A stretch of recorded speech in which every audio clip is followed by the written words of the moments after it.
आप देख रहे हैं अनहोनी। तो चलिए बढ़ते हैं आज की इस कहानी की ओर। बात है आज से करीब 50-55 साल पहले की। ये उन दिनों की कहानी है जब मेरे दादाजी जवान हुआ करते थे।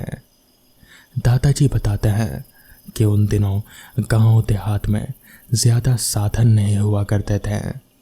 लोग यहाँ से वहाँ जाने के लिए बैलगाड़ी या फिर घोड़ा गाड़ी का ही इस्तेमाल किया करते थे। और अगर इस बीच किसी को नदी पार करनी हो तो फिर उन दिनों ब्रिज भी नहीं हुआ करते थे। हालांकि हुआ करते थे मगर इतने नहीं, बहुत ही कम। इसलिए ब्रिज पार करने के लिए लोग ज़्यादातर नौके या फिर बड़ी नावों का ही सहारा लिया करते थे। उन दिनों मेरे दादाजी नाविक हुआ करते थे। नाविक यानी कि जो नौके से लोगों को नदी पार करवाते हैं। दादाजी बताते हैं कि उन दिनों बरसात का मौसम चल रहा था। रह रहकर हर दिन लगातार बारिश होती रहती थी। इस वजह से नदी में पानी भी बहुत था। और उन दिनों लोग भी ज़्यादातर कामों से शहर जा रहे थे, क्योंकि उन दिनों बीमारियां बहुत फैल रही थी। किसी को बुखार होता तो कभी किसी को उल्टी। बरसात में जैसा कि आम तौर पर होता ही है, तो इसलिए डॉक्टर के लिए या फिर दवाइयाँ लाने के लिए लोग ज़्यादातर शहर जाते हैं। एक रात की बात है, दादाजी हमेशा की तरह ही उस रात करीब 7:30 बजे के आसपास अपने नौके को नदी के किनारे बांधकर वापस घर की ओर ही लौट रहे थे। अभी उन्होंने अपने नौके को बांधना शुरू किया ही था कि तभी उन्हें ऐसा महसूस हुआ कि जैसे पीछे से किसी ने उनके कंधे पर हाथ रखा हो। वो हाथ जैसे बर्फ की सिल्ली की समान ठंडा था। दादाजी ने तुरंत पीछे घूम कर देखा तो पाया कि एक औरत है। उस औरत ने अपने चेहरे पर घूंघट डाल रखा था। तभी उस औरत ने दादाजी से कहा, भाई साहब, मुझे नदी पार करवा दीजिए। मेरा बच्चा बीमार है, बस उसके लिए दवाई लेकर वापस आना है। दादाजी वैसे तो रात के समय, वो भी इतनी रात गए, किसी को नदी पार नहीं करवाते हैं, मगर क्योंकि वो औरत लाचार थी और उसका बच्चा बीमार था तो दादाजी को दया आ गई। उन्होंने सोचा क्यों ना बस एक आखिरी सवारी को नदी पार करवा ही दिया जाए और फिर वापस लेकर अपने घर लौट जाएंगे। जिसके बाद दादाजी ने अपने नाव खोला और फिर उस औरत को बिठाकर नदी पार कराने की ओर आगे बढ़ चले। जैसा कि बरसात का मौसम था तो नदी में काफ़ी पानी था। ऊपर से अब धीमी धीमी बारिश भी शुरू हो चुकी थी। दादाजी को डर था कि कहीं ये बारिश तूफान का रूप ना ले ले, मगर बारिश अभी धीमी ही थी। इसलिए दादाजी जल्दी जल्दी चप्पू चलाने लगे। चप्पू चलाते हुए दादाजी ने एक नज़र उस औरत की तरफ देखा। वो औरत चुपचाप नाव के दूसरी तरफ बैठी हुई थी। शायद बेचारी को अपने बच्चे की फिक्र हो रही होगी। ये सोचकर दादाजी ने जल्दी जल्दी हाथ चलाने शुरू कर दिए। जल्दी जल्दी चलते चलते दादाजी ने महसूस किया कि बारिश अब थोड़ी और भी ज़्यादा तेज हो चुकी है। चलते चलते वापस से उनकी नज़र उस औरत की तरफ गई तो उन्होंने देखा कि उस औरत के चेहरे पर से अब घूंघट हट चुका है। शायद हवा की वजह से हट गया होगा और उस औरत को ध्यान नहीं रहा होगा। दादाजी ने उसके चेहरे को देखने की कोशिश की, मगर अंधेरा काफ़ी था, जिस वजह से दादाजी उसका चेहरा साफ तौर पर देख नहीं पा रहे थे। मगर वो इतना ज़रूर समझ पा रहे थे कि वो औरत बहुत ही गोरी चिट्टी है। उसका चेहरा जैसे उस अंधेरे में भी चमक सा रहा था, खैर, दादाजी ने चप्पू चलाते चलाते नाव को उस किनारे पर ले जाकर रोका और फिर उस औरत से कहा, यहाँ तो और कोई नाव दिख नहीं रही, आपको वापस उस पार जाना है क्या? तो इस पर उस औरत ने कहा, हाँ बस आप यहीं रुकिए, मैं भी कुछ ही देर में दवा लेकर आती हूँ। दादाजी ने अपना सिर हाँ में हिलाया। फिर वो औरत नाव से नीचे उतरकर शहर की तरफ दवा लाने चली गई। दादाजी ने इधर उधर देखा, वहाँ आसपास कोई नाव नहीं था, बिल्कुल सुनसान। बारिश भी अब थोड़ी थोड़ी तेज हो रहे थे। उन्हें डर था कि अगर बारिश बहुत ज़्यादा तेज हो गई तो फिर उन्हें सर बचाने के लिए कोई जगह ढूंढनी पड़ेगी, और यहाँ आसपास तो कोई घर भी नहीं दिख रहा, सिर्फ एक घाट है। खैर, कुछ ही देर में वो औरत वापस आ गई। उन्होंने वापस से दादाजी को चलने को कहा। दादाजी उस औरत को लिए वापस से अपने गांव की ओर चल दिए। इस बार ऐसा महसूस हो रहा था कि जैसे वो औरत थोड़ी अजीब सी लग रही हो। उसका चेहरा भी कुछ अजीब सा हो गया था। उसकी आंखें उस अंधेरे में भी जैसे चमक सी रहे थे। दादाजी को समझ नहीं आया कि आखिर ये कैसे हो सकता है। एक इंसान की आंख चमक कैसे सकती है? उस औरत की आंख धीरे धीरे लाल पर लाल होती जा रहे थे, जैसे कि लाल बत्ती जल रही हो। वो बत्ती की रोशनी, या फिर ऐसा कहें कि वो आंख की रोशनी इतनी तेज थी कि उसके सिर पर घूंघट होने के बावजूद भी उसकी आंख दादाजी साफ तौर पर देख पा रहे थे। दादाजी को अब कुछ ना कुछ गड़बड़ लगने लगी थी। उन्होंने जल्दी जल्दी अपने हाथ चलाने शुरू कर दिए। तभी उस औरत ने दादाजी से कहा, आपको डर नहीं लगता? इतनी रात गए आप नाव चलाते हैं?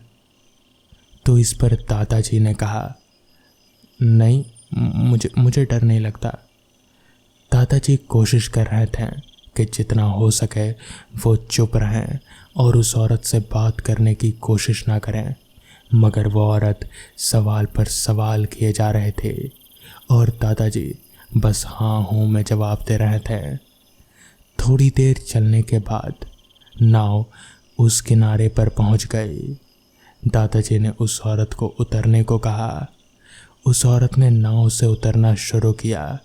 वो जैसे ही नाव से उतरने लगी तो इस घाट पर जहाँ पर नाव को बांधा जाता था वहाँ पर एक लालटेन जल रहे थे।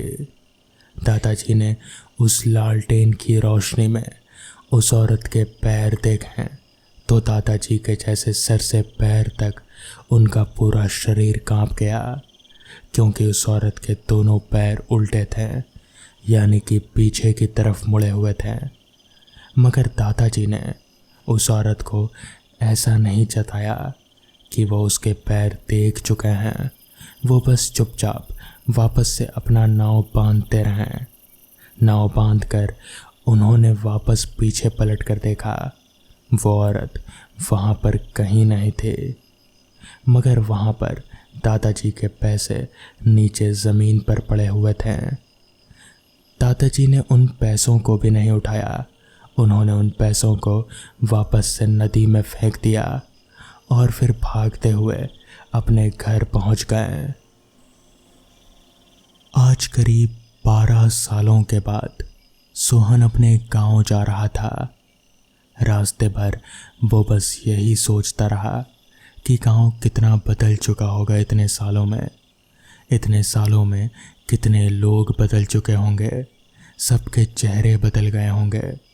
पता नहीं वो सोहन को पहचान भी पाएंगे या नहीं। सोहन शहर में रहने वाला एक ऑफिस का लड़का था। ऑफिस का लड़का यानी कि बस ऑफिस का काम और यहाँ वहाँ की कोई बात नहीं। बिल्कुल सीधा साधा अपने काम से काम रखने वाला लड़का। वो आज करीब 12 सालों के बाद अपने गांव जा रहा था, उसके दादाजी और दादी से मिलने। चाचा जी भी उसे बहुत प्यार करते थे। आज से करीब 12 साल पहले वो उन लोगों से मिला था। पता नहीं वो लोग उसे इस हालत में देखकर कैसे रिएक्ट करेंगे, बस यही सोचकर वो खुश हो रहा था और जल्दी से जल्दी अपने गांव पहुंच जाना चाहता था। ट्रेन रेंगती हुई धीमी रफ्तार में पटरियों पर आगे बढ़े जा रही थी। शायद कोई स्टेशन आने वाला था, मगर सोहन का स्टेशन तो अभी दूर था। ये सोचकर वो निश्चिंत होकर सीट पर सिर टिकाकर बैठ गया और आराम से खिड़की से आ रही ठंडी हवाओं का मज़ा लेने लगा। बोगी में उसके अलावा बस 1 या 2 लोग ही रहे होंगे, क्योंकि वक्त हो रहा था रात के 11:30 बजे का। हालांकि वो रात गए अपने गांव नहीं जाना चाहता था, मगर उसके पास कोई चारा भी नहीं था, क्योंकि बस इसी ट्रेन की सीटें खाली थी। बाकी सभी ट्रेनों की सीटें भरी हुई थी, तो यहीं उसे रिजर्वेशन मिल गया। और क्योंकि सफ़र दूर था तो रिजर्वेशन ज़रूरी ही था, इसलिए उसने यही ट्रेन चुना। वो जब तक अपने गांव पहुंचेगा तब तक शायद रात के 1-1:30 बज चुके होंगे। और ठीक वैसा ही हुआ। सोहन के सोचे हिसाब से वो रात के करीब 1:15 बजे अपने गांव के स्टेशन पर उतरा। रात काफ़ी हो चुकी थी। उस स्टेशन पर सोहन के अलावा और कोई नहीं उतरा था। उसने नज़र घुमाकर चारों तरफ देखा।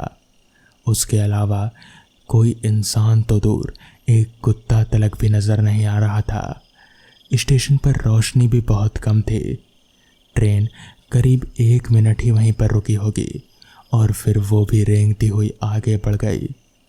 अब उस पूरे स्टेशन पर सोहन के अलावा और कोई नहीं था। सोहन बस अकेला वहीं पर खड़ा खड़ा नज़ारों को देखे जा रहा था।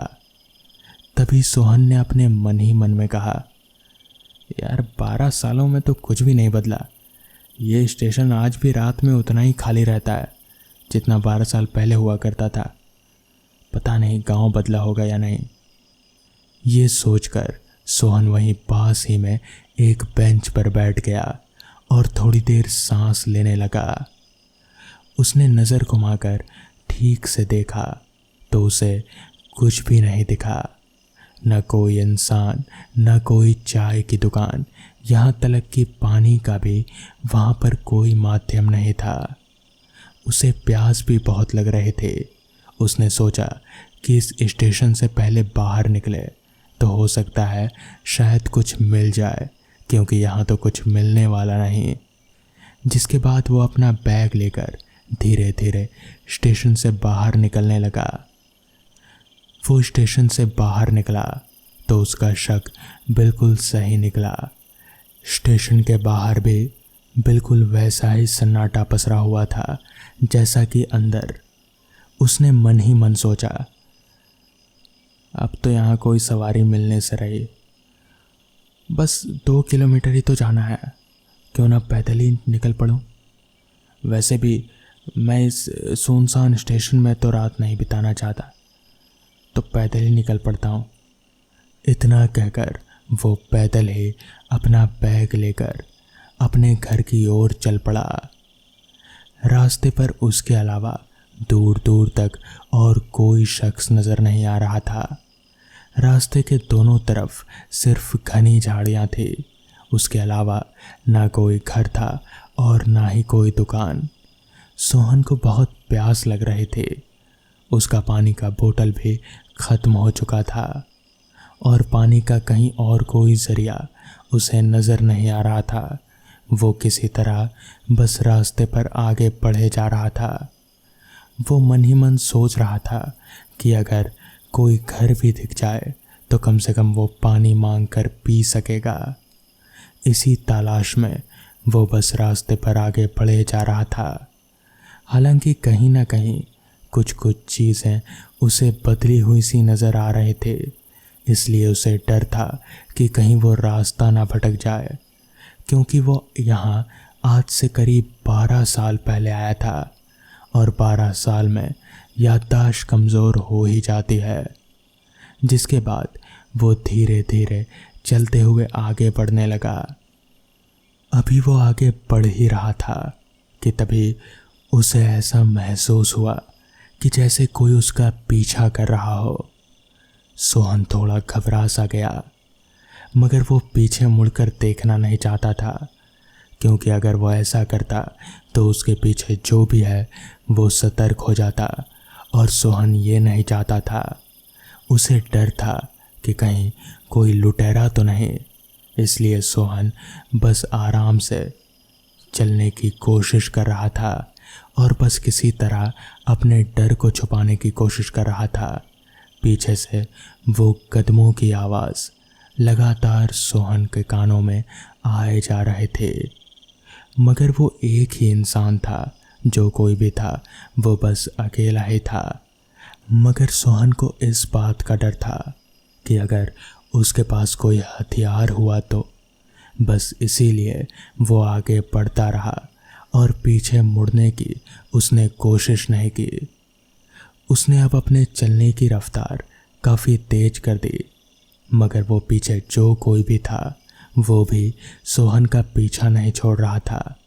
वो भी उसके पीछे पीछे आए जा रहा था। ये सिलसिला चलते हुए अब काफ़ी वक्त हो चला था।